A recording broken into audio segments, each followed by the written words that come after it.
Gracias por asistir a esta rueda de prensa tras la Junta de Portavoces.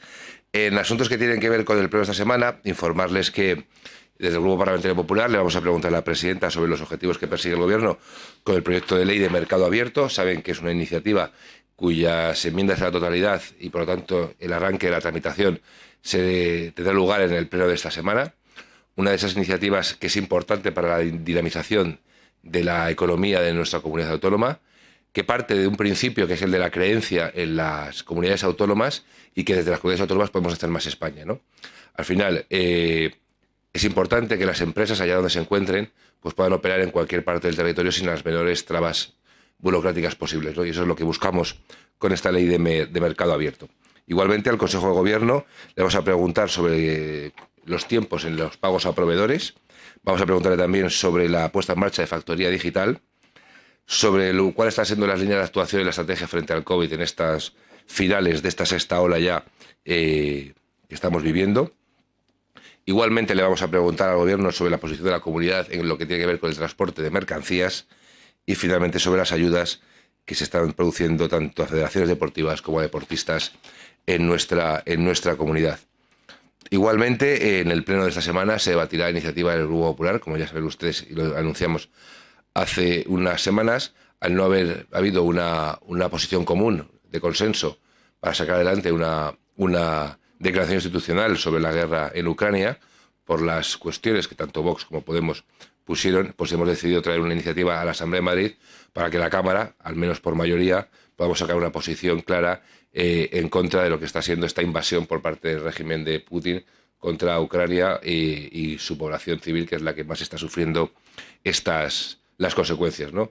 En este contexto sí que me gustaría volver a poner en valor el trabajo que está haciendo la Comunidad de Madrid, de cooperación y de tratar de coordinarse con un gobierno de España que, como estamos viendo en algunos sitios, deja bastante que desear. Hay muchísimas iniciativas locales, provinciales, regionales, de administraciones, incluso ciudadanas, que lo que falta es el paraguas de un gobierno de España que realmente tenga claro qué quiere hacer, cómo quiere hacerlo. Y poníamos el ejemplo la semana pasada, ¿no? De poco vale que nosotros tengamos la posibilidad de llevar materiales a Ucrania con aviones de una compañía aérea y que esa compañía aérea ofrezca ese avión de vuelta vacío para traer a personas, cuando esa no es una competencia que depende de la Comunidad de Madrid, sino que tendría que ser el propio ministerio, ¿no? Pero lejos de eso, como digo, ahí está una vez más el Hospital Isabel Zendal, que está dando servicio a como primer punto de llegada a los ucranianos, los otros hospitales públicos que están atendiendo dentro de ese programa de oncología pediátrica a esos niños que vienen con enfermos de cáncer y que hay que seguir tratándoles y que lo estamos haciendo, y es un ejemplo más de ese orgullo que sentimos por la sanidad madrileña, como orgullo sentimos desde el Grupo Parlamentario Popular por todas esas iniciativas ciudadanas que se están produciendo a lo largo de nuestra comunidad, de apoyo, de mandar material, de acoger a familias, y que yo creo que es un ejemplo para todos. Igualmente, me gustaría valorar que, como ustedes saben, y ya he visto que no hay mucho interés por parte de algunos grupos de valorarlo, les interesa más hablar de otras cuestiones que de valorar datos económicos, ¿no? Ha salido lo que son la contabilidad regional del cierre del año 2021. Yo creo que es importante poner de manifiesto cómo las políticas del Partido Popular en la Comunidad de Madrid, después de años muy complicados, dan unos resultados que ahí están muy por encima de la media, ¿no? Hemos crecido a lo largo del 2021 un 6,5%, lo cual es un punto y medio más que la media española. Casi 24.000 empresas nuevas se han creado a lo largo de este año pasado en nuestra región, el 23,4% de todas las empresas que se han creado en el conjunto del país. 8.000 millones en inversión extranjera han llegado a nuestra región. Estamos hablando de, en los primeros 9 meses, que es lo que está contabilizado del año 2021, el 64% de la inversión extranjera de nuestro país llega a la Comunidad de Madrid, con una tasa de paro del 10%, lo cual es casi más de 3 puntos por debajo de la media nacional, y con una previsión de crecimiento para este año 2022 y del año 2023 muy por encima de la media nacional. Por lo tanto, desde el Grupo Parlamentario Popular lo que hacemos es valorar muy positivamente estos datos, porque creemos que la senda es la correcta, y que precisamente estas iniciativas legislativas que se están impulsando desde el grupo y sobre todo desde el Gobierno de la Comunidad en la recuperación económica, la eliminación de trabas burocráticas, como puede ser la ley Ómnibus, como puede ser la ley de autonomía financiera, la ley de mercado abierto y otras iniciativas que lleguen, van encaminadas precisamente a eso, ¿no? A que sigamos siendo ese motor de España del que nos sentimos muy orgullosos, para que, siendo ese motor, podamos seguir contribuyendo a la solidaridad del conjunto del país. Y antes de darle la palabra, porque supongo que tendrá alguna pregunta, sí me gustaría matizar alguna cuestión que he oído al portavoz de Vox en esta rueda de prensa. Como saben, de vez en cuando me toca hacer un poco labor pedagógica, sobre todo con alguna diputada de Podemos, que yo entiendo que por ser nuevos, pues a veces no tienen claro cuáles son los procedimientos en esta Cámara, ¿no? Pero me ha sorprendido que el señor Íñigo Enrique de Luna, que tiene una dilatada carrera política y ha pasado por el puesto de diputado y de portavoz de un grupo parlamentario, de hecho del Partido Popular, me sorprende a veces los papelones a los que se ve obligado a hacer, ¿no? Miren, en esta Cámara no se veta nada, lo que se hace es cumplir el reglamento. Y desde el principio de la legislatura establecimos que no se llevaría a pleno nada que no hubiera cumplido con todas las tramitaciones requeridas. Lo que ha intentado Vox, sabiendo que no iba a ser posible, era activar para la semana que viene una propuesta legislativa suya, que tiene todo el respeto, pero que no se puede llevar a pleno todavía porque hay un plazo por el cual el Gobierno tiene primero que fijar su posición. Y hasta que ese plazo no se agote, o el Gobierno conteste, si lo hace antes, no se puede llevar esa iniciativa a pleno. Y se lo hemos recordado a Vox. Porque nosotros siempre hemos dicho que por ser coherentes, lo que hay que hacer para que todo el mundo sepa las reglas del juego es evitar, pues eso, que haya discrecionalidad, que por intereses partidistas a veces interese o no interese. Por lo tanto, lo mejor es que solo se puedan llevar a pleno cuestiones que estén susceptibles de incorporarse a orden del día. Y se lo dice el portavoz de un grupo parlamentario que para la semana que viene no lleva nada porque la iniciativa que pensábamos llevar nos lo tumbó ayer la mesa por defectos de forma. Y las otras iniciativas que tenemos calificadas todavía no las ha visto la mesa. Por lo tanto, podríamos intentar también hacer las cosas y saltarnos la normativa de la Asamblea buscando un acuerdo. Pero creo que lo mejor es ceñirse a las reglas que nos hemos dado. Reglas que, por cierto, a pesar de las reformas del reglamento, estas no han cambiado y estaban vigentes cuando el señor Enrique de Luna era portavoz de un grupo parlamentario. Y lo mismo podríamos decir de otras iniciativas que le ha hecho referencia y que yo me gustaría remarcar, cuando habla de que si votamos con la izquierda el otro día o hace poco la reducción de la tarifa eléctrica, porque la Comunidad de Madrid recauda el impuesto sobre las eléctricas, y es absolutamente falso. Lo que hace la Comunidad de Madrid, igual que el resto de comunidades autónomas, es recibir del Estado la parte que le corresponde de un impuesto sobre el que legisla, gestiona y recauda el Gobierno de España. Y lo que quiere Vox, y por eso votamos en contra, no es que se baje la tarifa eléctrica a los madrileños. Lo que quiere Vox, y dice que lo va a volver a presentar, es que ese dinero que le corresponde a Madrid, Madrid renuncie a él. Pero eso no va a significar que porque nosotros renunciemos la tarifa eléctrica de los madrileños vaya a bajar. Va a seguir siendo la misma. Lo que pasa es que si nosotros renunciamos, ese dinero que renunciamos lo tendrá Pedro Sánchez y Yolanda Díez para gastarlo en algo de lo que quieran, sin que Vox aquí en la Comunidad de Madrid pueda fiscalizarlo. Por lo tanto, no estamos a favor de ese tipo de iniciativas. Estamos a favor de blindar las competencias o de garantizar las competencias de bajada fiscal que tenemos, y cuando Vox traiga iniciativas que tienen que ver con la rebaja de impuestos en la Comunidad de Madrid, lo hará porque aquí tenemos esa capacidad y esa autonomía fiscal, que es precisamente la que defendemos con esa iniciativa, a la que Vox, junto con la izquierda, se ha unido en una enmienda a la totalidad que esperemos, que todavía está a tiempo, de que recapacite y no activen. Y sin más, pues queda a su disposición si tienen algún tipo de cuestión. Sí. Hola, buenos días. Quería preguntarle, cada vez que aparece los martes el portavoz de Vox, que es el mismo que usted menciona ahora, lo primero que hace es más o menos dejar claro que ustedes no les hacen ni caso a Vox. Ha hablado del tema de la reducción de los diputados, de bajar más los impuestos que ustedes quieren, dice que hay documentos firmados por ustedes y no se comprometen. ¿Por qué no les hacen caso y nos evitan ese tipo de discurso por la mañana nada más llegar?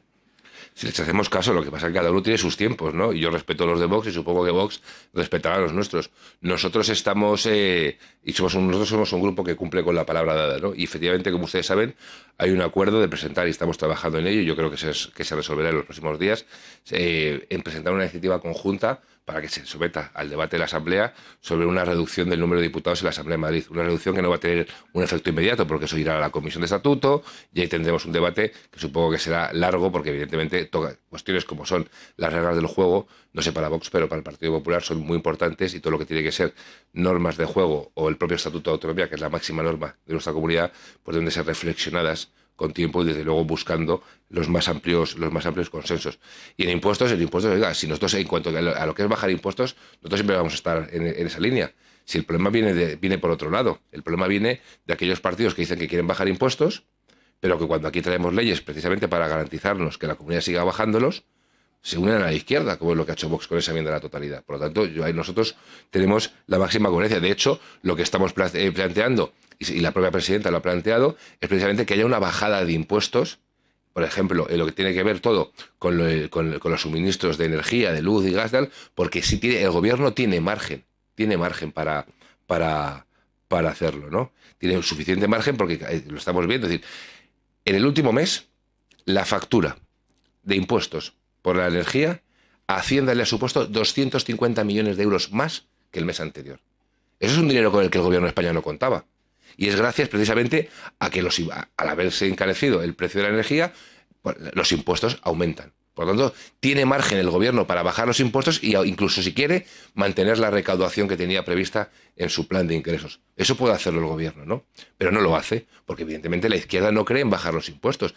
Oímos aquí a diversos portavoces hablar del bolsillo de los madrileños, pero si no creen en que los madrileños tengan que tener cuanto más dinero en su bolsillo, es mejor garantizando unos impuestos justos para solventar las políticas sociales y las políticas públicas que haya que hacer, ¿no? Y lo hemos visto también en el propio Partido Socialista. Ha venido aquí el señor Lobato y que dice que la solución ante el encarecimiento del gas o de la gasolina, ¿cuál es? El del gas ya nos lo han dicho. No, apaga la gasolina, apaga la calefacción. Esa es la solución. Si no quieres pagar calefacción, apágala. Y frente al tema de si no quieres gastar gasolina, no cojas el coche. Un racionamiento del automóvil. Digo, muy bien. Y hay que fomentar el transporte público. Pero entonces, ¿por qué la izquierda no nos apoya en esa demanda lógica que es, oiga, es que la factura, por ejemplo, del Metro de Madrid, a lo largo del año 2020 fue de 41 millones de euros. El año pasado fue de 88 millones de euros. Hablo solo de la luz que consume Metro de Madrid. Y las previsiones para este año son de 268 millones de euros. Todo ello sin haber tocado las tarifas. Con una red importante de transporte público que, desde luego, muy superior a cualquier otra región y a cualquier otra ciudad de nuestro país. Y lo que pretende hacer el señor Lobato es no hacer nada. Es decir, no quiere que de alguna manera haya algún tipo de ayuda o plan por parte del gobierno de España para sufragar este aumento de los costes, que no solo existe en Madrid, evidentemente, también lo tendrán en las cercanías, ¿no? Por lo tanto, yo creo que eso es importante, ¿no? Por lo tanto, en cuanto a lo que tiene que ser con bajada de impuestos, desde luego que elecciones al Partido Popular y al gobierno de la comunidad, pocas. Buenos días, ya ha empezado usted a contestar. Quería saber qué le parecía la propuesta del señor Lobato de esos 2 meses de gratuidad del transporte público. Lo ha valorado en 100 millones de euros. ¿Lo consideran ustedes inviable? ¿Va a haber respuesta por parte del Gobierno o ni siquiera lo contemplan? Gracias. Bueno, las cartas del gobierno pues las contesta el gobierno. Yo, de lo que le he oído al señor Lobato, ya digo que no le he oído lo que me parece más importante, ¿no? Siguen utilizando cualquier cuestión de actualidad para seguir enfangando el debate político. Eso también se lo he oído al señor Lobato. Y no le he oído decir nada de lo que supone, pues eso, que la factura de la luz en el transporte público de la Comunidad de Madrid, que como también puede ser del resto de combustibles para autobuses y demás medios de transporte, se haya encarecido de una manera. Oiga, es que estamos hablando de que en apenas mes y medio se ha duplicado el precio de los combustibles. Y todo esto es antes de que Putin invadiera Ucrania, ¿no? Lo que pasa es que ahora nos pretende vender un relato de que todo esto es como consecuencia de la guerra. La guerra ha tenido consecuencias en los precios de la energía, nadie lo duda.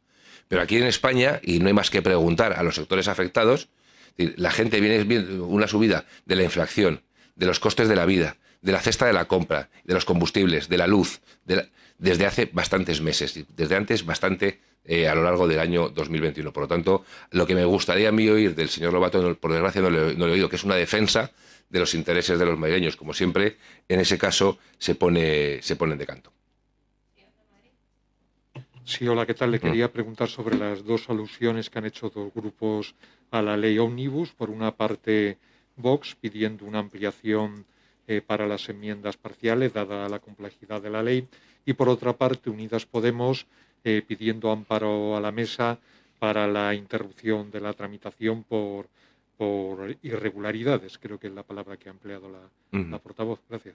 Sí, en primer lugar, sí, hemos visto que en un principio se había dado un plazo que era hasta el 4 de abril para las enmiendas parciales, y Vox nos ha comentado en la Junta de Portavoces que iba a registrar un escrito para ampliarlo una semana más. En principio, por nuestro lado, no vemos ningún inconveniente porque entendemos que sí que es una ley muy compleja, es una ley que modifica numerosas leyes y y sin querer, porque evidentemente lo que desde luego este grupo parlamentario, y no lo digo por Vox, lo digo como reflexión general. Yo recuerdo que hace un año se le criticaba al gobierno de la presidenta por haber hecho poca producción legislativa, cuando la producción legislativa, como ustedes saben, es del gobierno, pero también puede partir de esta Cámara, ¿no? Y evidentemente en este nuevo contexto y después de las elecciones del 4 de mayo, pues hay un impulso en la Comunidad de Madrid para traer proyectos e iniciativas, sabiendo que la legislatura es corta, por lo tanto al ser corta va a ser más intensa. Y desde luego lo que no va a hacer el Grupo Parlamentario Popular es, si algún grupo piensa que mediante las peticiones de ampliaciones de plazos o cualquier otro tipo de filibusterismo vamos a dilatar lo que es el trabajo parlamentario para sacar adelante algunas leyes, habíamos van. Y yo repito, que no lo digo por vos, lo digo por creemos que en este caso sí que está justificado el pedir una semana más, porque como digo, estamos hablando de una ley que modifica casi otras 30, más otra serie de decretos, y desde luego es una ley muy importante para la Comunidad de Madrid, es una ley fundamental para la salida y la recuperación económica en nuestra región, eliminando trabas, mejorando mucho lo que tiene que ser la legislación del suelo, también en cuestiones que tienen que ver con sanidad, con educación, etcétera, y por lo tanto creemos que es una ley importante y que merece ese periodo de reflexión que esperemos que luego, vía enmiendas, se vea un producto de calidad, ¿no? Esperemos que así sea. Sí, es decir, bueno, voy a esperar a ver cuál es el texto que piden. Lo que pasa es que volvemos un poco a la cuestión esta pedagógica. Es decir, cuando uno cree que el gobierno ha hecho mal su parte en la tramitación, no expone una queja en la mesa de la Asamblea. La mesa de la Asamblea es sobre el trabajo de la Asamblea, no sobre el trabajo que haya hecho el gobierno, si ha cumplido los plazos o ha cumplido todo. Eso lleva a otro tipo de tramitación, ¿no? Pero lo que me sorprende es que lo hayan anunciado hoy, cuando el gobierno ha decidido que el debate sobre la ley Omnibus vaya la semana que viene. Pero en cambio Podemos ha presentado una enmienda a la totalidad. Y cuando llegó aquí la Asamblea no dijo nada del procedimiento que había llevado a cabo el gobierno hasta entonces. Han estado callados. Qué casualidad que lo hacen precisamente hoy, cuando el gobierno anuncia que lo va a traer al Pleno la semana que viene. Yo creo que eso explica muchas cosas. Sí, Cadena Ser. Sí. Buenos días. Buenos ¿Qué tal?